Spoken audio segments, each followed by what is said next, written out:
I'm going to show you the top 5 ways to increase your sales for your business.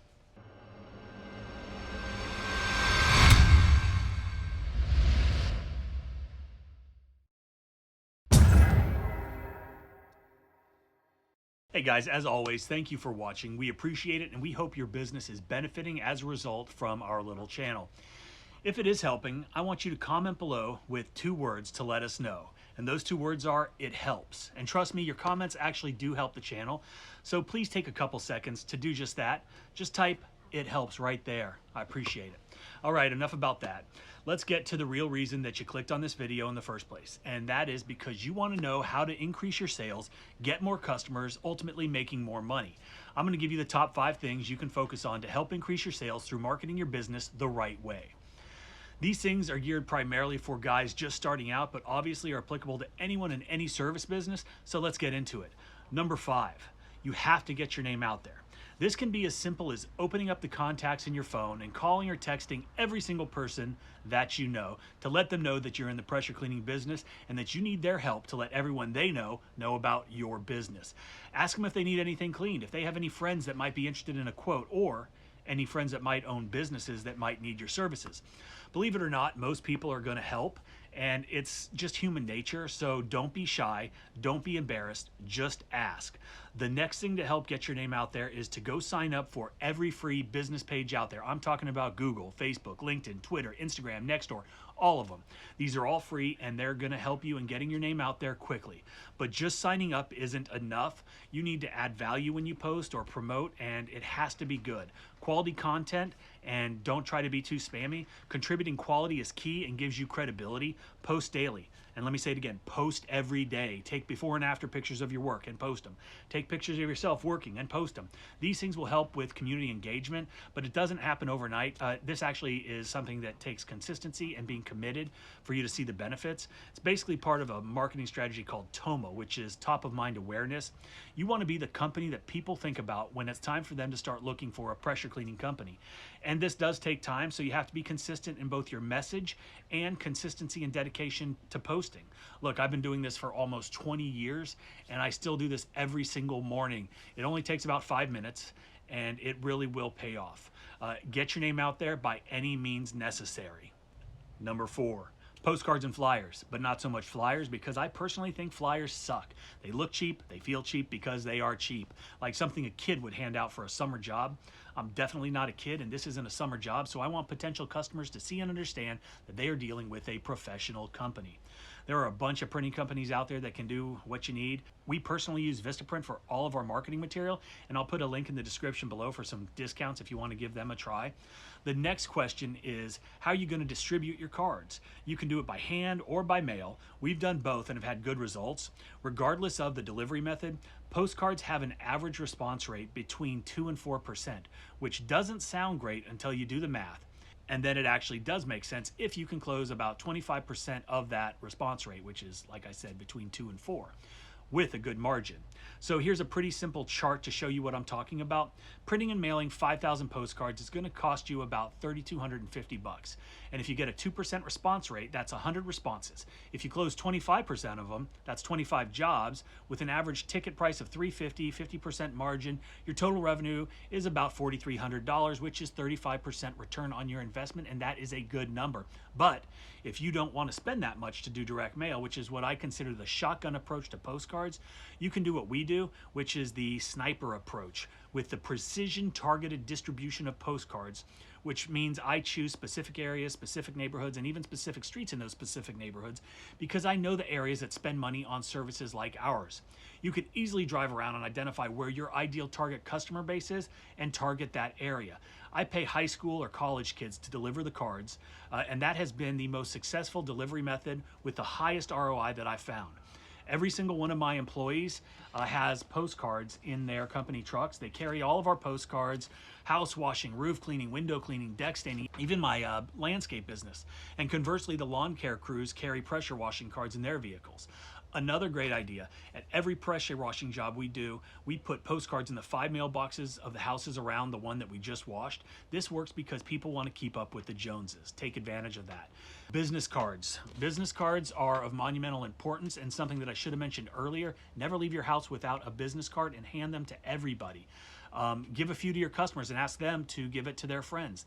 Not only do I have standard business cards, but I have some that look like gift cards. Now these aren't really gift cards, but they look and they feel like a gift card, and we'll hand these out when it's what I call incentive-based marketing, which means we might be a little slower, thus we're incentivized to give a discount to get folks to pull the trigger and get on the schedule. Now, I'm not a fan of discounting prices, but there's a time and a place for it, so sometimes you got to do it. Postcards, business cards, and even flyers are all cheap, and they work. Number 3. Bandit signs. Bandit signs are great, but you need to listen carefully if you want them to work. You have to put a call to action on it. If you don't, you're going to have marginal success. Give the customer a reason to call. The words house wash or power wash aren't enough. I made an entire video about how and where to put them. The link is above, so check that out if you want a more in-depth look at bandit sign design and placement. These signs are pretty cheap in the grand scope of things, and I promise you will generate business if you do them right. Buy 100 signs and they will pay for themselves after the first job.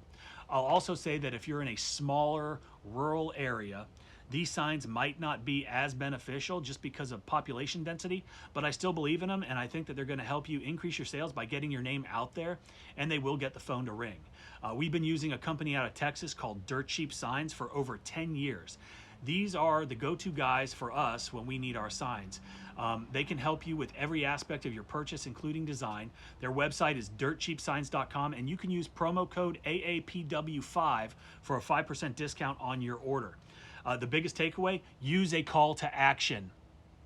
Number 2, email marketing and text marketing. I absolutely love this. The only drawback is if you're not established and you don't have years of customers' information to pull from, and your CRM is brand new and not entirely populated, that can be an issue. So first we're going to talk about where to generate the information, and then we're going to talk about how to implement it. So where do you get the emails and the phone numbers if you're just starting out?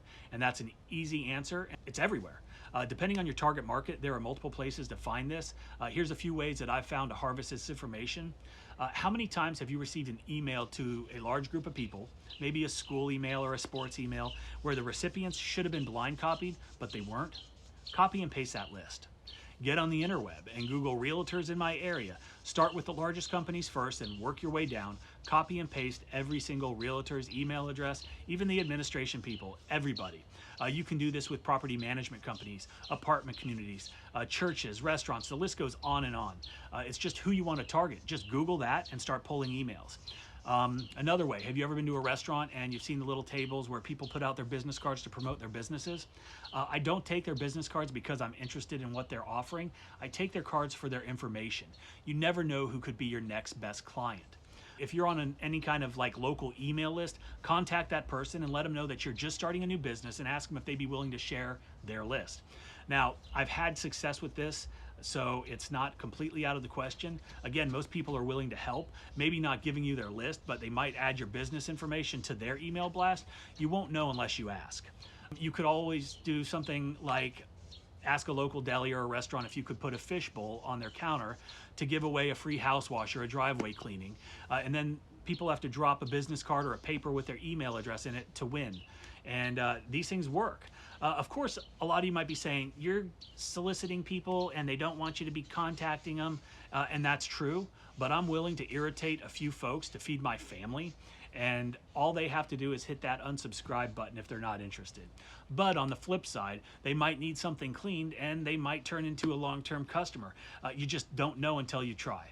Obviously, the best way to accumulate recipients for your email list are through your own interactions with your own customers. And remember that selling to existing customers is way easier than selling to somebody new.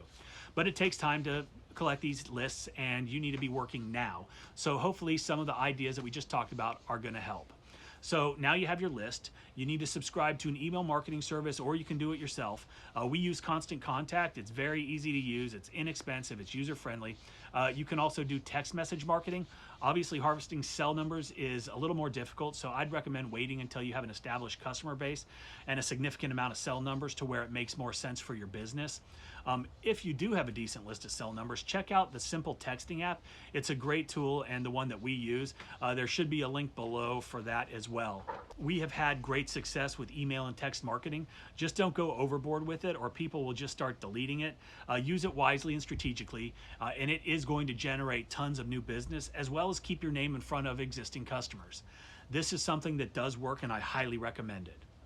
And finally, number one, and no surprise that number one source of business for my company has been and is Google.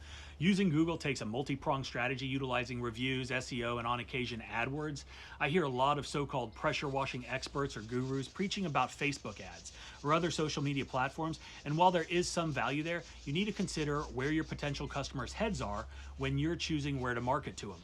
I have a Facebook business page, but I don't have a personal account because it is a waste of time in my opinion. But lots of people do use it, and after all, it is the original social network. People will connect with old friends or watch silly animal videos or funny memes or get upset with someone's political views. It's an escape from their day, even if it's just for a few minutes, and because of that, it's not the platform I want to use to engage them on a business level. I want to focus my marketing attention on the platform with the highest return on investment. And remember, ROI doesn't have to be a monetary investment. Your time is an investment, and your time is highly valuable. When people get on Google, they have a purpose. They are there for a specific reason, and that is to find somebody to meet their specific needs. The best way for you to be the one that they choose is to focus your time and your energy on the ways to rank higher in your local area. I recommend you go where people specifically are looking for your service, and that is Google. So for all of this to work, you need to have a website. Hopefully one that is well thought out, well designed, and most importantly, mobile friendly. Without that, all of your hard work will be in vain. I've made a couple videos on this already. The links are right above, so you can check those out if you want a more detailed look at these topics. But let's briefly talk about the importance of Google and how to achieve significantly higher rankings in your local area. Like I said, your website is going to be a major component of this, but setting up your Google business page is equally important. Optimizing it with the best keywords, populating it with pictures and posts on a regular basis is going to help you rank higher. So after you have your Google business page up and running, you need to focus on reviews. You need to ask every customer you've ever had to leave you a 5-star Google review. Explain to them how important it is for small businesses to get reviews, and that you would really appreciate them taking just a few minutes to do this for you. Save them some time, send them a link, make it as easy as possible so they can leave you a review, and it doesn't take a whole lot of their time. Reviews are so important. We all use Amazon. And I would guess that at some point when you were looking to buy something, you read the reviews because you trust what other people are saying. And this goes for the Google business page as well. Prospective customers trust Google. The last component to getting the most out of Google will cost you a little bit of money, and that's with Google Ads. With Google Ads, you're able to target your customers, the location, as well as other variables, so you're not spending an arm and a leg for leads that are really not going to ever go anywhere. Google Ads, they do work, but if you do everything else that we've talked about, it's not going to be entirely necessary. But if you do everything else that we've talked about, you'll be making enough money to run as many Google Ads as you want, and it's not going to impact your bottom line. Sometimes you have to spend money to make money, but because that's not always an option, you might just have to work a little bit harder on the things that we've talked about and get your name out there. So those are the top 5 ways to generate leads and income for your business. I really hope that it helps. The links are below for lots of the things that we've talked about. Don't forget about the promo code AAPW5 for your discounted dirt cheap signs. I would never recommend or endorse a company that I didn't trust and use myself. As always, thank you for watching. Leave us a comment, give us a thumbs up, hit that subscribe button, but most importantly, have a great day.